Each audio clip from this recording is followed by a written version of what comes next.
Tudo bem? Espero que sim. Mais uma segunda-feira aqui a gente iniciando a nossa aula, tá bom?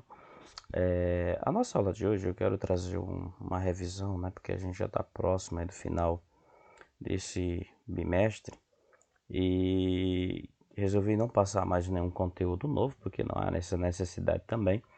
E a gente já está com o conteúdo avolumado, né? Então não adianta a gente passar uma multidão de conteúdo e nós não aprendemos esse conteúdo, tá bom? Então eu vou revisar, a gente revisou, a gente trouxe uma atividade revisando isso, né? E hoje a gente vai trazer e com as explicações também por trás disso, tá bom? Bom, na aula de hoje eu vou postar essa atividade a vocês, né? Onde nós temos duas questões apenas. Então isso daqui é só para a gente ir degustando e colocando ali em prática aquilo que a gente vem estudando. Em cima dessa explicação das questões, eu explico também, dou um retoque no conteúdo, tá bom? A primeira questão que vocês terão que responder, mais uma vez eu peço a vocês que copiem as questões, tá bom? Não vá somente colocar resposta. Então, evitem a todo custo só colocar resposta. São duas questões apenas. Então, não há necessidade de você apenas copiar a resposta. Copiem as questões, tá bom? Obviamente que esse texto aqui, você não vai copiar esse texto. Você vai copiar o que está aqui, olha. Isso aqui que eu estou destacando. Mas vamos lá. Na primeira questão, eu peço que você justifique o emprego, né? O emprego é a colocação, tá bom? O emprego do presente do indicativo nas frases nos textos abaixo. O que é o presente do indicativo? O presente do indicativo é quando o verbo está conjugado em que ele está indicando um fato que ocorreu, que está ocorrendo, no caso, que está ocorrendo naquele momento da fala. Então, eu tenho aqui o texto,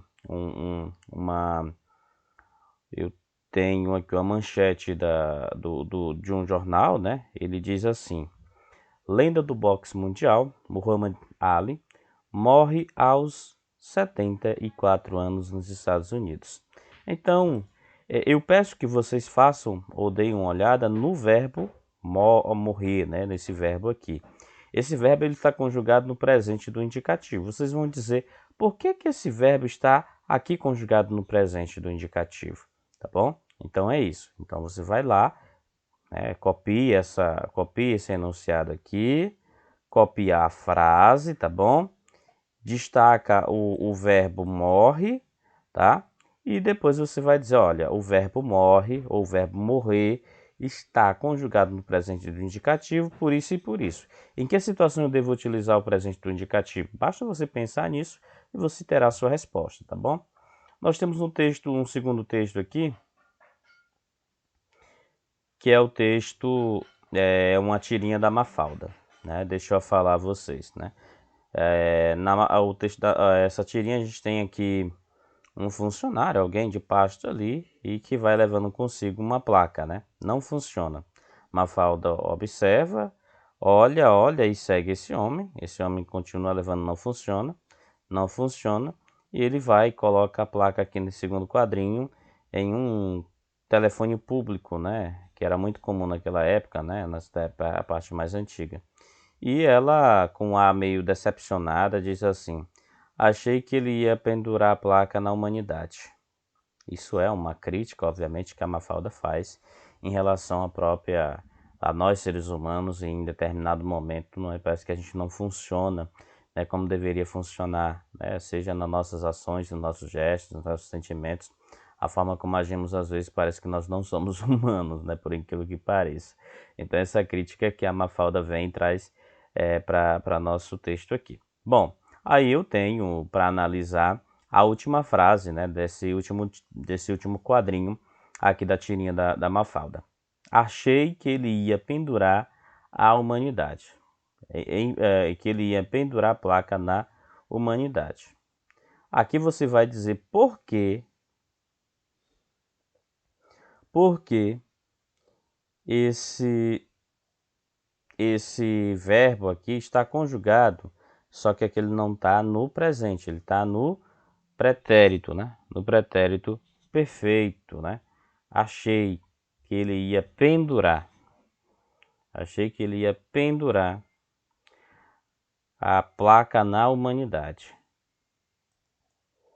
Então aqui vocês vão dizer o achei aqui. Por que ele foi usado no futuro do pretérito?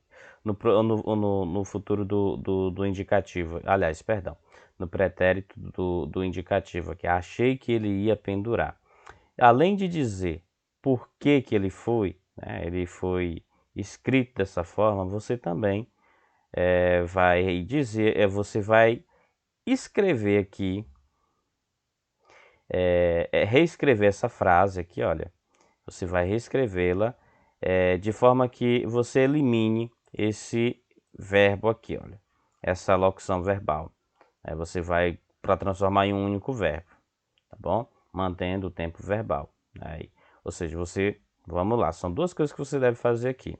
Primeiro, você deve dizer por que ele colocou o achei no pretérito do indicativo. Depois, você vai reescrever a frase, essa frase aqui toda, tá bom? Devendo reescrevê-la de forma que esse ia pendurar aqui, ele vire um único verbo. Então, obviamente, você vai tirar o verbo de ligação, que é o ia, que é o verbo ir, né? E vai conjugar o verbo pendurar, né? Esse verbo pendurar, ele vai ficar como, tá bom? Então, e assim se faça, tá bom? Feito isso, vamos para a segunda questão. O pretérito perfeito indica um fato não habitual, totalmente concluído e definido em um certo momento do passado. Exemplo disso, a gente coloca assim: as coisas mudaram muito, né? O pretérito perfeito.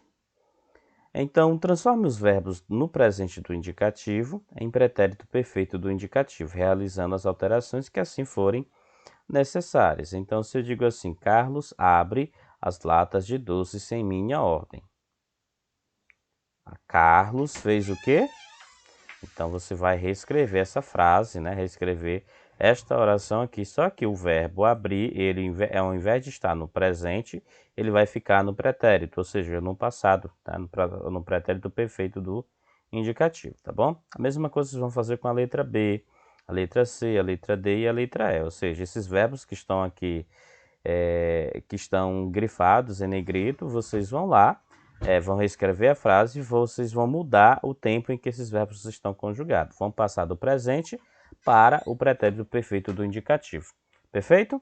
Então, era basicamente isso que a gente tinha colocado para vocês, só para a gente ir treinando também o uso do pretérito perfeito do indicativo. E aí, qualquer coisa que vocês porventura tenham aí para nos colocar, ou então tenham dúvidas, né? Basta você entrar em contato com a gente pelo WhatsApp também no horário, né?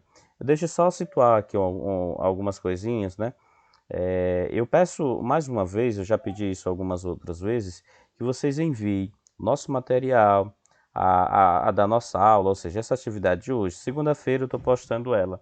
O que você vai fazer? Você vai responder esta atividade no horário da aula. Então, a nossa aula começa às 7h30, então você vai de 7h30 até as 9h05, você tem esse tempo para copiar e responder a atividade e encaminhar ela para a gente.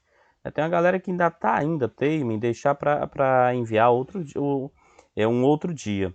E aí a gente não entende. Se nosso horário também ele começa às 9h30, a gente tem até 11h05 para a gente concluir nossa tarefa e você enviar o nosso material à tarde, né? Se a gente começa 13h30, né? Vai até às 15h05. Ou então das 15h30 até às 17h05. Então, assim, é tempo suficiente para a gente responder, copiar e responder essa nossa atividade. Então, espero que vocês, né, copiem, respondam e vêm no dia também, tá? Aí tem a galera ainda só colocando o nome lá e não envia a atividade. E essa galera que só coloca o nome lá na lista, lá pelo WhatsApp e não envia a tarefa, leva falta, infelizmente é isso. Que lá eu faço a chamada, como eu sempre coloco para vocês. Terminou a aula, já vou fazendo a chamada. Então já vou vendo ali. Se a pessoa enviar a tarefa até às 17 horas, que é o horário quando eu fecho tudo mesmo, beleza. Agora se a pessoa enviou Um outro dia, aquela tarefa, segunda-feira é a nossa tarefa, você enviou lá na terça, na quarta-feira, não tenha dúvida que seu nome já está com falta. Ah, professor, eu não devo fazer então, porque eu não sei o que tem mais lá, minha internet caiu, então não devo fazer mais, já ganhei falta? Não, justifique, ó, professor. Estou enviando agora porque eu estava sem internet, eu estava sem celular, justifique, aí a gente vai lá e bota a justificativa.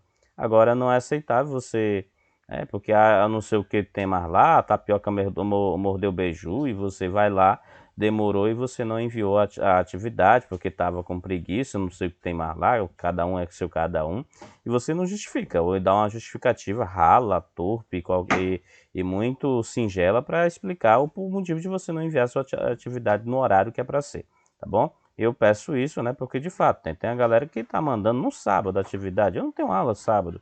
Por que você mandou sábado?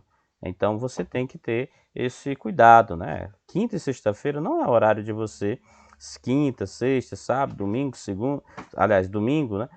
Não são dias de você me mandar em atividade, é dia da gente descansar um pouquinho, né? A gente está preparando uma aula, então é preciso que vocês tenham esse cuidado, né? Esse zelo também, tá bom? Forte abraço a vocês, fico aguardando a atividade respondida.